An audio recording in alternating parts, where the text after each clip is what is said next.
Hey, what's going on, everybody? Coming at you today with a video, the top 5 creepypasta writers. This is something I've been considering making for a while now because I listen to so many pastas and because I'm very particular and not a whole lot scares me, so I figured I'd share the guys who have scared me with everybody else. Real quick, I am working on analyzing the hidden web page, and I will be making a video on that. It's going slow. There's a lot to the hidden web page, which you know if you've read it or listened to it. So yeah, but I'm working on it. I'm working my way through it. I'm hopefully gonna have some questions answered by the end of it. So yeah, that's something to look out for. I'll make an announcement on that as soon as I figure out how to make an announcement for that. But yeah, that'll be something that'll be coming out eventually, not necessarily soon, but eventually it'll be out. All right, with that being said, let's go ahead and get started talking about the top 5 authors of creepypastas. Now, number 5 was difficult because there are those stories that you read that just terrify you and you're like, oh my god. And then you look and you see who the author is, and a lot of the times they've only written that one story. Sometimes they've written more, and so you read some other stuff they've written and you're like, oh wow, this guy's really good at writing horror. And then most of the time, if an author writes more than 1 or 2 creepypastas, his stuff's gonna fall not necessarily in the terrifying category, but just in the scary category. So, you know, Bob, Joe, and Tim can all write the same caliber of horror, in a sense, and they can all write, you know, a good amount of it. So number 5 was really hard for me to pick because a lot of these guys, they're good authors, but a lot of their stuff is just so similar, and this number 5 stood out to me more than the others. You know, if I were to make a list of top 10 writers of creepypastas, I don't even think there would be 10. There'd be, you know, maybe 8 or 9. There might be 10, but I doubt it. Because there's just so few good authors out there. So number 5 was a difficult choice, whereas numbers 4 through 1, they all have a place on my list, and they're all there for a reason, which I'll go into when I get there. But number 5, I really had a hard time picking somebody, but I think the guy that I picked has written some really great stuff. Vincent V. Cava is the man I put at number 5. He's written a lot of good stuff, and his stuff is consistently good. He's written a lot. I've read a handful of his stuff. I'm nowhere near reading it all. He's written books as well too. He's got, I think, 4 or 5 books out. He actually has his own website. Hang on. So right here's his website. Pastel Colored Dreams and Human Flavored Nightmares is his newest book. And if you scroll down, you can see, looks like he's written 4. But yeah, he continuously writes good stuff that's scary, and it's not boring, and it doesn't get repetitive. He doesn't write so much action. He writes more of, how do I say this? He writes more of, you can tell it's not a total mystery. You can tell what's going on, but yet it's still a scary situation that you wouldn't want to find yourself in. You know, he wrote a story about the Momo bird thing. You guys know what I'm talking about. He wrote a story about that, and it went so that the Momo thing was starting to hurt people in the character's life. And then he also wrote one about an artist who he was suffering from depression, and he was having commit unalive thoughts, and then he started sharing his art online and, you know, doing it more and more, and then people were giving him positive feedback, but then someone gave him negative feedback, and he snapped, in a sense, and he went crazy, and he turned into a killer because of this negative feedback, because it made him so mad. So yeah, he has a good variety of stuff to read, and they're all good from what I've read. So if you haven't read any of Vincent's works, I highly recommend it. He's easy to find. You can just Google Vincent V. Cava creepypastas and you'll get quite a few of his works. Sadly, it's really hard for me to find like a dedicated list of these authors' works. The Creepypasta Wiki is kind of crap when it comes to that, you know.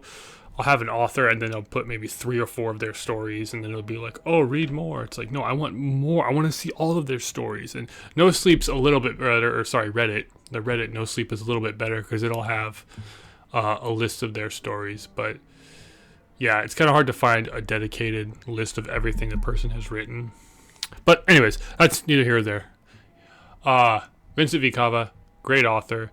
Give him a look if you haven't so yet. Number 4 is Zacharias Frost. I think I said that right. Zach is on this list because of the amount of stuff he has written. I've listened to a few of his works, but this guy has written so much. And there was a great webpage that I can't find now, of course, that had all of his works listed and the people he let narrate them on YouTube listed and, you know, what the guys narrated and all that stuff. And it was a ton of shit, man. Like, I couldn't believe how many stories this guy has written. Like, let me just show you his Reddit real quick. So this is the post on his Reddit page. Most of them are No Sleep. There's a few that are not No Sleep.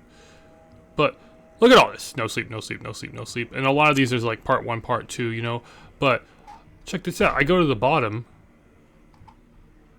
and there's even more. And I believe that's all of them. But it's like, good golly, man.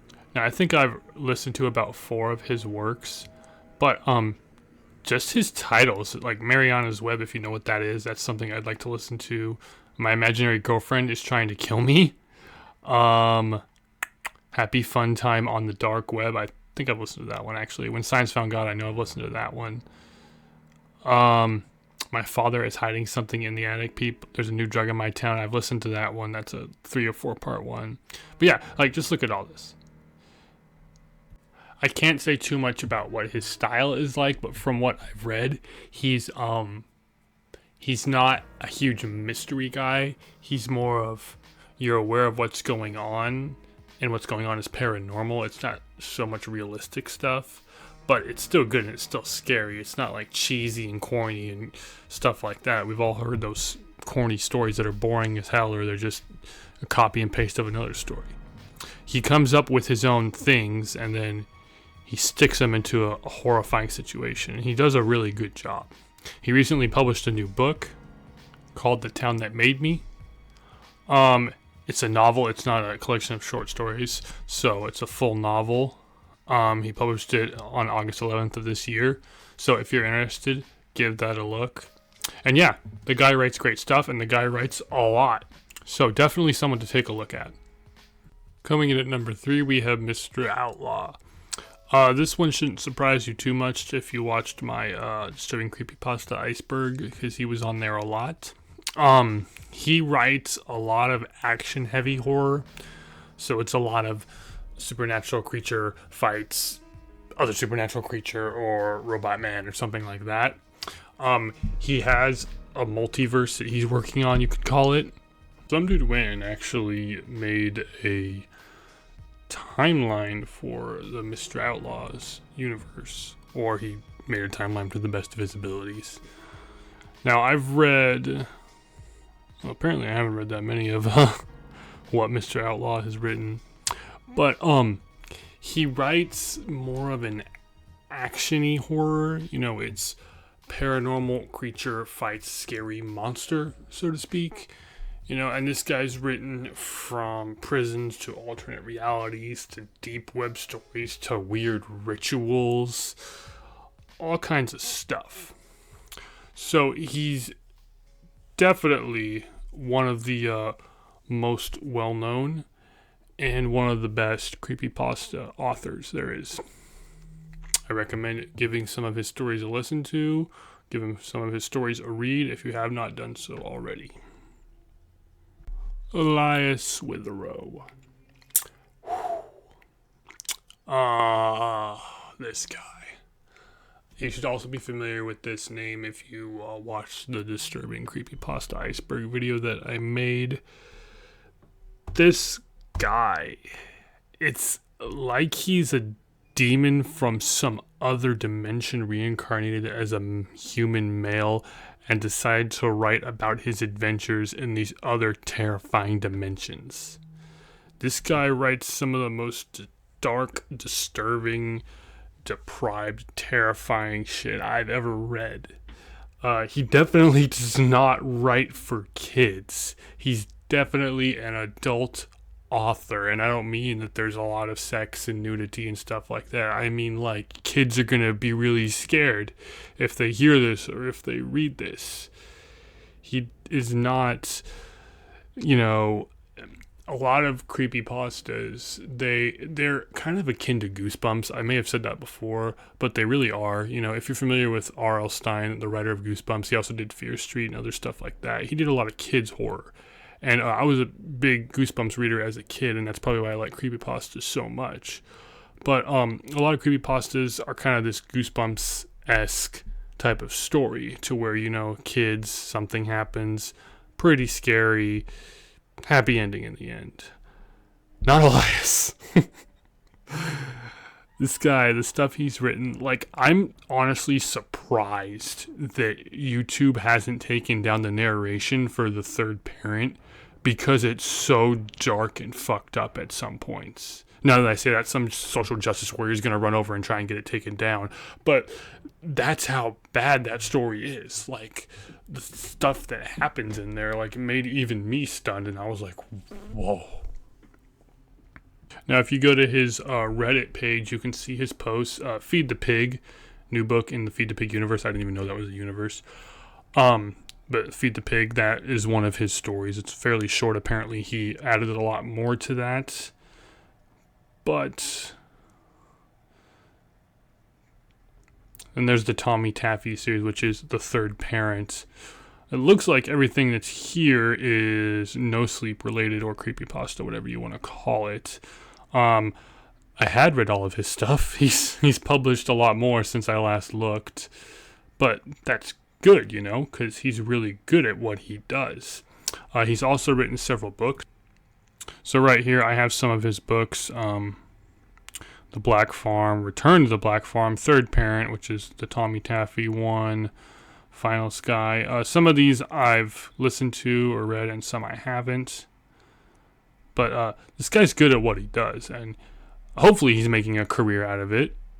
I hope he continues to do this. He writes some very terrifying stuff. He's definitely one of the best. And coming in at number 1, we have Jared Roberts. Now, some of you might be mad that I put Jared above Elias.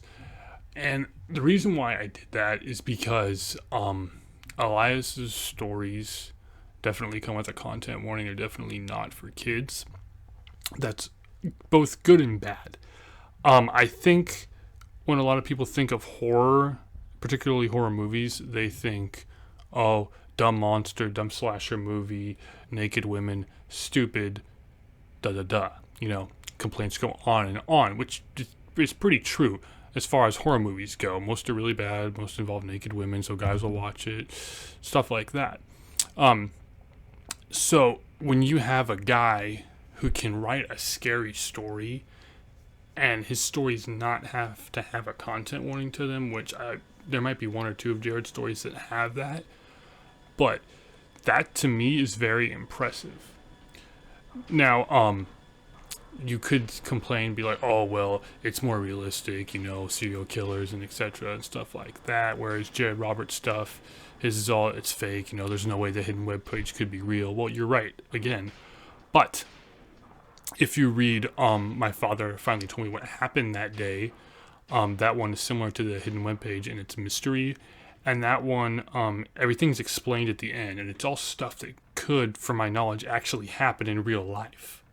So, not only is it a realistic scenario that could possibly happen, but it's also, while you're reading it, you're wondering what is going on right now, and you're scared. And so, Jared, he really works on this mystery and this fear of the unknown when he writes, and he does it really, really well. Hence why I'm making a whole video just analyzing the hidden web page. Now going to his Reddit page, he's working on hidden web page 2. He announced that a while ago. I understand life gets in the way. He's still working on it. That's fine. Take your time. I can't wait. But it's been a while since I've looked at his page. He's posted a few news stories that I haven't looked at yet, that I'm looking forward to. But I'm not sure where I was going with that. I just kind of wanted to show off what he's done here. All the no sleep stories. He's written a lot more. Wow. But yeah, no, the way this guy writes is just like, and it's hard for me to explain his writing because his writing is so mysterious. It's something you have to read one of his stories for yourself, and you have to read one of his actual mysterious ones, like the Arkansas sleep experiment. That one's pretty straightforward. It's a standard experiment pasta. It's still good. I'm not saying it's bad, but it's not the most terrifying thing you're ever gonna read. And yeah, it's really hard for me to explain his work and his stories. And I've said this before in my other videos. You just have to read it for yourself. You have to listen to it for yourself to know what I'm talking about. All right, but that's it. That's what I got to say on these 5 authors, the 5 best, in my opinion. This could change. There may be some guy who comes out tomorrow, or girl, who writes something that just blows my mind and continues to write stuff that blows my mind. And I hope that happens, honestly, because I love being scared. I love listening to a good story. I love reading a good story. If any of these authors are watching, keep it up, guys. You're incredible. I know horror is difficult to write. I've tried. I don't like my work. I think it's crap. It's so difficult to do something, make it scary, and not have it be dumb, and to where it will actually scare somebody, or to where you think it will actually scare someone. So mad props to these guys. You're amazing. Keep it up. Thank you to you for watching. If you like this video, you can hit the thumbs up. If you want to see more stuff like this, you feel free to subscribe, and have a great day.